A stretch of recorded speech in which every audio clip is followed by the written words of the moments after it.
to Traffic with Shannon. What do we got going on, Shannon? 5 o'clock? 5 o'clock traffic jam with Shannon Wood. There you go. But I'm like the laid back. I'm the laid back. We're the laid back traffic jam. We're on Salt Spring Island. Yeah, it's island. There's not much going on the one intersection that we have. There's some chickens running across. I think that's what chickens and turkeys. Chickens and turkeys. The wild turkeys are a threat at the moment, but honestly, best not worry because we'll figure it out. She's bringing it. She's bringing it. I don't even need to ask questions for you. Yeah, we'll improv everything. Don't worry about it. I do have one question. I do the question. One question. Okay, so we're doing a documentary. We're gonna a piece of this time, this here and now. Yeah. Like, if you could just think out loud, what do you want to talk about in this documentary? In this documentary? And we'll write things down as we go along. I want to make a list. Dope. That's not the best thing to write on the back of, considering it has equal amounts of color. Yeah, it'll be a hard one to decipher. Most definitely. I got some paper. I can write us down. Okay, repeat the question vaguely real quick one more time for me. Okay. So, what do you want to talk about? Do the documentary. Like, this is going, say for hypothetical reasons, this is going up to millions of people. Word. Okay. What we're talking about right now. Word. There you go. Well, I would say what we're talking, is it recording right now? Yeah. Okay, what we're talking about, what we're going for with what we're doing is we really, like genuinely, I do want to have a full-time career playing music. That is #1 because that feeds my 3 children and keeps us like really comfortable. That's #1. #1, and I won't apologize for that. Right underneath that, #2 would be to genuinely try to put smiles on people's faces, one at a time. Like if we start with that, then like everything will fall in line perfectly, I think. So that's goal #2. We just want to make one person smile, not thousands of people, just one person, and then 2 people, and then 5, and then 17, and then whatever. And if we do that, then we change the world. But if we go out and we try to say, we're going to change the world, you don't change the world. But if you say, I'm just going to go change one person, I'm not even going to try to change them, I'm just going to make them smile, then like that spreads, and then other people want to do that. And then we just spread a really good message. And then #3 is to make amazing music, because I love music so damn much. You don't even know. It's all I know. It's why I didn't go to school. It's why I did the things that I did. Like, I love music so much, and I want to play it and get paid really well for it. Boom. I like it. So what's going on? I'm gonna let Shannon explain. Okay. You start it, and then I'll finish it. Okay. I'm going to South Africa, end of September. I'm volunteering as a paramedic at an orphanage/township. In the orphanage, there are 450 kids. In the township, there are 10,000 plus kids. There's only one medical director there at the moment because there's so much focus on the east of Africa, obviously because there's the drought, there's lots going on there. Kenya, there's tons of focus on. Haiti, focus on. South Africa is traditionally a wealthier part of Africa, but they actually, like, South Africa has the highest AIDS rate in all of the world. So what I'm going to be doing there is I'm going to be working as a paramedic. I'm also teaching 8 children English so that they can go to university, hopefully. And I'm also doing AIDS testing. They've just got the go at the Stellenbosch orphanage to test the kids there for AIDS. So I'm going to be doing blood testing them, giving them the HIV medication that they need, and yeah, just kind of going from there. And I've got a contract right now for 3 months, and I'm hopefully going to be there for a year plus. Like, I want to go there. I paid for my whole trip. Everything's done for me. But what I want to do is I want to bring money with me so that I can either pay for the children's medication. If they do find out that they have AIDS, I either want to give them the medication for that, so that they, or if they have HIV, I want to give them the preventative medication for that.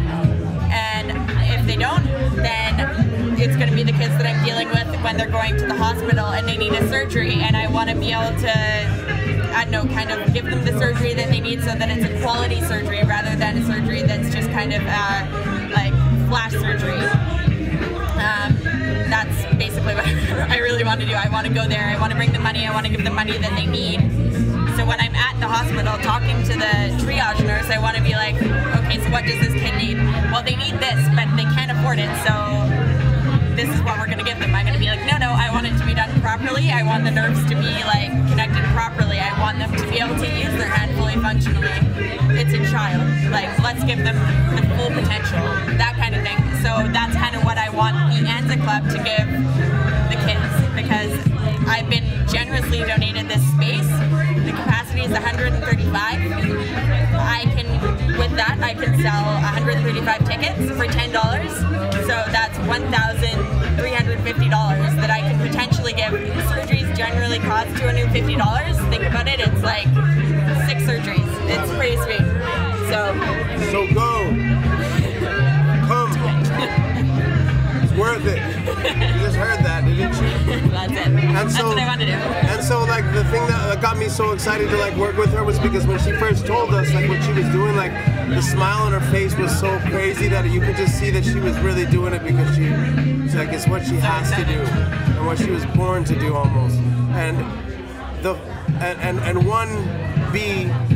whatever we were talking about earlier is that I want to, with this music, also recruit and find people who are doing things like she's doing, and as we grow, they grow what they do, and then they, instead of raising $1,300 for a thing, we can help them put on an event and make $5,000, and then as we get bigger, we can help them make $10,000, and then we can help them make 50, and then 125, and then 500, and then mills, and then we can really like, dude, it's not out of the realm of possibility.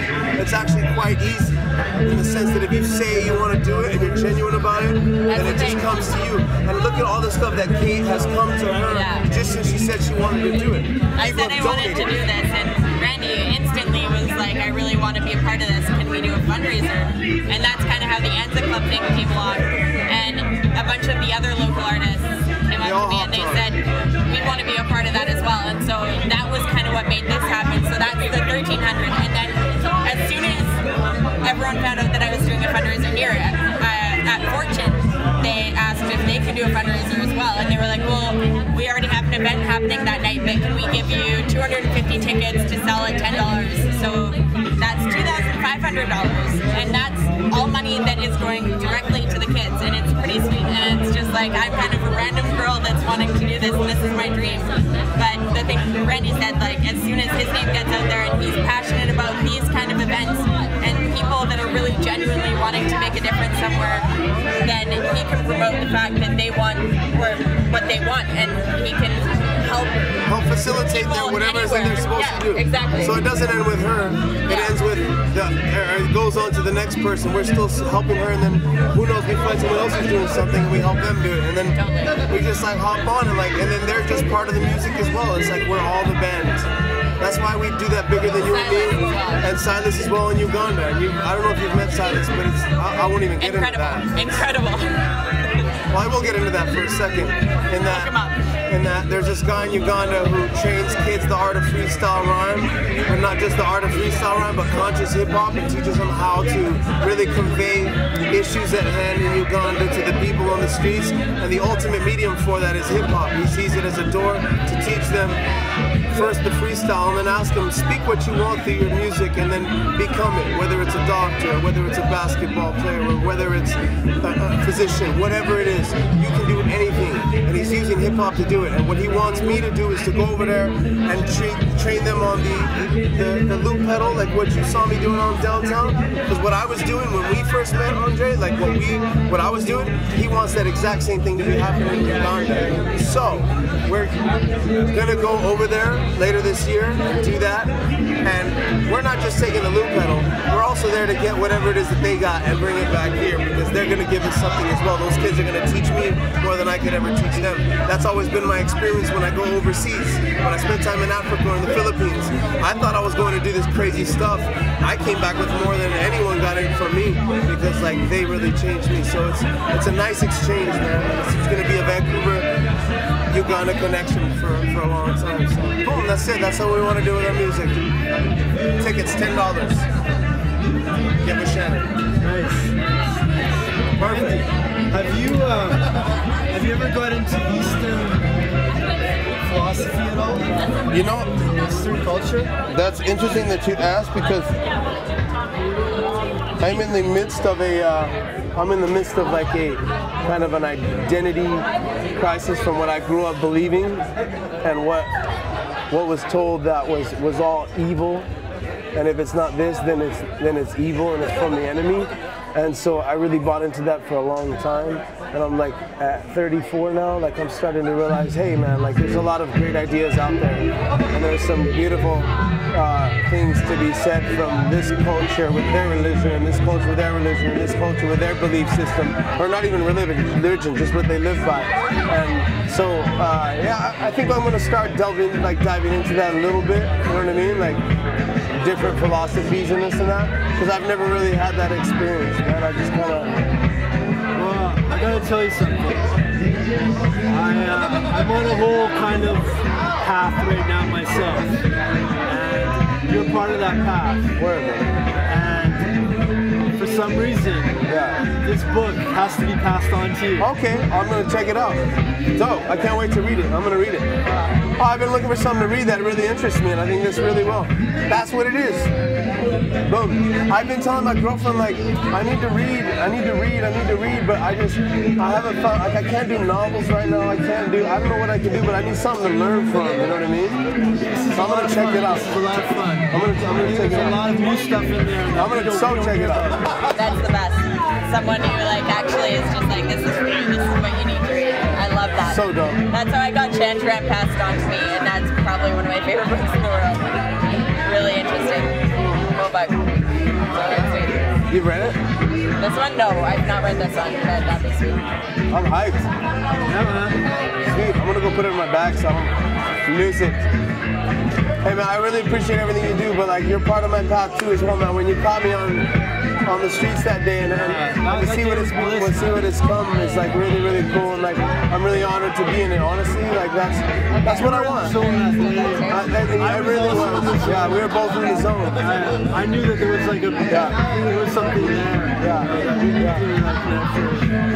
The way we met was I was playing music on the streets the day after the riots happened, because it really bummed me out, and I wanted to go bring like a good vibe. So I went in front of the bay where they had all the windows broken, and I was just saying, hey man, this city's beautiful, goddammit. Look at all the people cleaning the walls and just singing bigger than you and me. That was sweet. I went and cleaned up for a while. Yeah, it was awesome, right? But you were connected with so many people. Right? It was crazy. Everybody was buying this. And he was filming it. And that's how we met. And he made a documentary about it, and it's fucking amazing. You must have recorded about It's amazing. different people. It's amazing. He got the whole thing from before the game, the excitement of everyone, during the game, where they started to turn, and then it just goes to smoke. And then he shows the negative vibes, and then it ends with like me playing Message in the Bottle and talking about what I saw the day before, and how yes, the kids that did it are stupid in that moment.